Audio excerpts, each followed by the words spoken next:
বাংলাদেশের সরকারি প্রশাসন একটি বিশাল কর্মযজ্ঞের নাম। এই প্রশাসনে কাজ করেন বিভিন্ন পেশার লক্ষ লক্ষ মানুষ।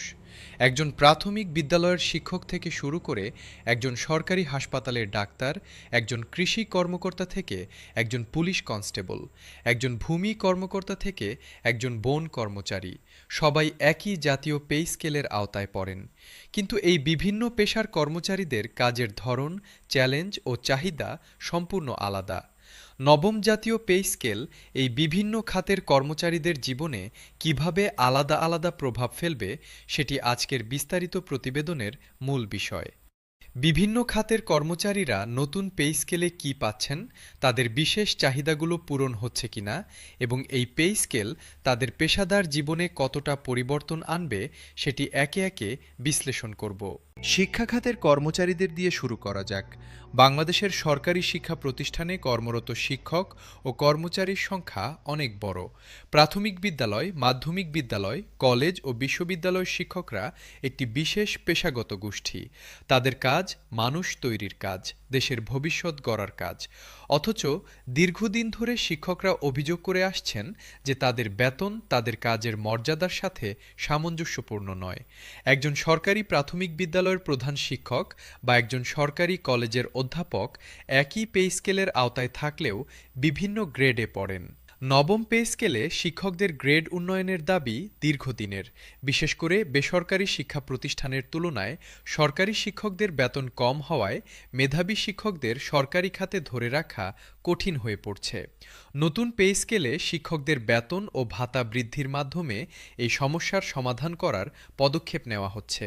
প্রাথমিক শিক্ষকদের বিষয়টি বিশেষভাবে আলোচনার দাবি রাখে। দেশের প্রায় ৬৫,০০০ সরকারি প্রাথমিক বিদ্যালয়ে কর্মরত শিক্ষকরা শিশুদের শিক্ষার ভিত্তি গড়ে দেন। এই শিক্ষকরা অনেক সময় প্রত্যন্ত গ্রামে কাজ করেন। যাতায়াত সুবিধা কম, অবকাঠামো দুর্বল এবং বেতনও তুলনামূলক কম। নবম পে স্কেলে প্রাথমিক শিক্ষকদের বেতন স্কেল উন্নয়নের এবং তাদের বিশেষ সুবিধা বৃদ্ধির পরিকল্পনা রয়েছে। প্রত্যন্ত এলাকায় কর্মরত শিক্ষকদের জন্য বিশেষ প্রণোদনা রাখার প্রস্তাবও আলোচনায় রয়েছে, কারণ তারা সবচেয়ে কঠিন পরিবেশে কাজ করেন। স্বাস্থ্য খাতের কর্মচারীদের উপর নতুন পে স্কেলের প্রভাব অত্যন্ত গুরুত্বপূর্ণ। সরকারি হাসপাতাল ও স্বাস্থ্যকেন্দ্রে কর্মরত ডাক্তার, নার্স, টেকনোলজিস্ট ও অন্যান্য স্বাস্থ্যকর্মীরা বাংলাদেশের স্বাস্থ্যসেবার মেরুদণ্ড। করোনা মহামারীর সময় এই কর্মীরা জীবনের ঝুঁকি নিয়ে সেবা দিয়েছেন।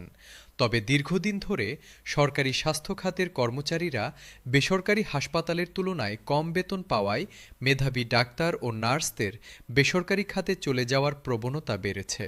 এই মেধা পলায়ন ঠেকাতে নবম পে স্কেলে স্বাস্থ্য খাতের কর্মচারীদের জন্য বিশেষ বেতন কাঠামো ও ঝুঁকি ভাতার ব্যবস্থা রাখার প্রস্তাব করা হয়েছে। নার্সিং পেশার বিষয়টি বিশেষভাবে উল্লেখযোগ্য। দেশে সরকারি নার্সের সংখ্যা চাহিদার তুলনায় অনেক কম এবং যারা আছেন তাদের বেতন ও মর্যাদা তাদের গুরুত্বপূর্ণ ভূমিকার তুলনায় অনেক কম। নার্সরা দিনরাত রোগীদের সেবা করেন, অনেক কঠিন পরিবেশে কাজ করেন এবং রোগীর সুস্থতায় সরাসরি ভূমিকা রাখেন। নবম পে স্কেলে নার্সদের গ্রেড উন্নয়ন এবং বিশেষ সেবা ভাতা দেওয়ার প্রস্তাব রয়েছে। এই পরিবর্তন নার্সিং পেশাকে আরও আকর্ষণীয় করবে এবং দেশের স্বাস্থ্যসেবার মান উন্নয়নে ভূমিকা রাখবে। কৃষি খাতের কর্মচারীদের উপর নবম পে স্কেলের প্রভাব দেশের খাদ্য নিরাপত্তার সাথে সরাসরি সম্পর্কিত। বাংলাদেশ কৃষি সম্প্রসারণ অধিদপ্তর, মৎস্য অধিদপ্তর ও প্রাণী সম্পদ অধিদপ্তরের হাজার হাজার কর্মচারী সারা দেশে কৃষকদের কাছে প্রযুক্তি ও পরামর্শ পৌঁছে দেন। এই কর্মচারীরা অনেক সময় দূর দূরান্তের গ্রামে মাঠে কাজ করেন। রোদ বৃষ্টি উপেক্ষা করে কৃষকের সাথে মাঠে থাকেন। তাদের এই পরিশ্রম দেশের কৃষি উৎপাদন বৃদ্ধিতে অবদান রাখছে। নতুন পে স্কেলে কৃষি কর্মচারীদের ফিল্ড ভাতা ও মাঠ ভাতা বৃদ্ধির প্রস্তাব রয়েছে, যা তাদের মাঠ পর্যায়ের কঠিন কাজের স্বীকৃতি দেবে। পুলিশ ও আইনশৃঙ্খলা রক্ষাকারী বাহিনীর কর্মচারীদের উপর নতুন পে স্কেলের প্রভাব একটি বিশেষ গুরুত্বের বিষয়। পুলিশ কনস্টেবল থেকে শুরু করে ইন্সপেক্টর পর্যন্ত বিভিন্ন পদের কর্মচারীরা জীবনের ঝুঁকি নিয়ে দেশের আইন শৃঙ্খলা রক্ষা করেন। তারা দিনরাত ডিউটি করেন, পারিবারিক সময় কম পান এবং মানসিক চাপ অনেক বেশি। তাদের বেতন ও সুবিধা তাদের এই ঝুঁকি ও কষ্টের সাথে সামঞ্জস্যপূর্ণ কিনা সেটি নিয়ে দীর্ঘদিন আলোচনা চলছে। নবম পে স্কেলে পুলিশসহ আইনশৃঙ্খলা বাহিনীর কর্মচারীদের জন্য বিশেষ ঝুঁকি ভাতা ও সুবিধা বৃদ্ধির পরিকল্পনা রয়েছে। ভূমি প্রশাসনের কর্মচারীরা সাধারণ মানুষের সাথে সবচেয়ে বেশি সরাসরি যোগাযোগে থাকেন। ভূমি অফিসে প্রতিদিন হাজার হাজার মানুষ জমির খাজনা দিতে, রেকর্ড সংশোধন করতে বা বিভিন্ন সেবা নিতে আসেন।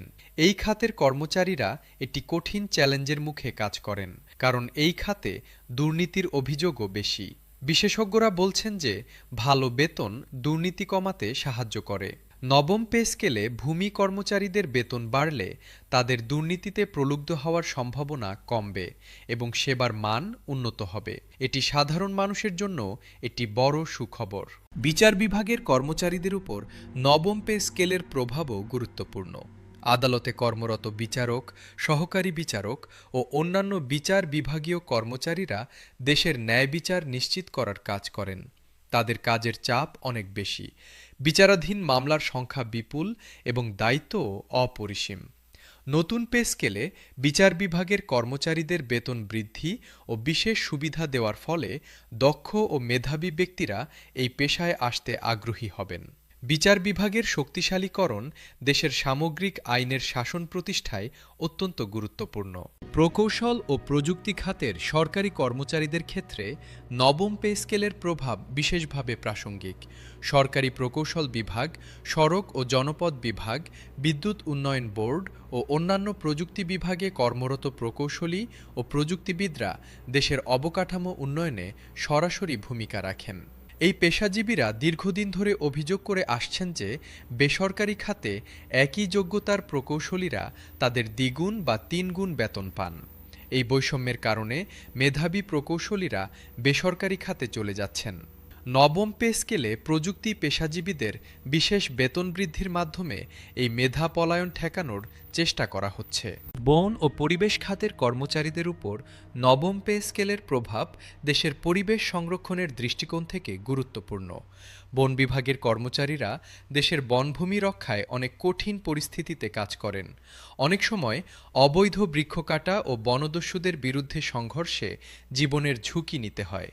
পরিবেশ অধিদপ্তর ও সামুদ্রিক সম্পদ রক্ষায় কর্মরত কর্মচারীরাও কঠিন পরিবেশে কাজ করেন।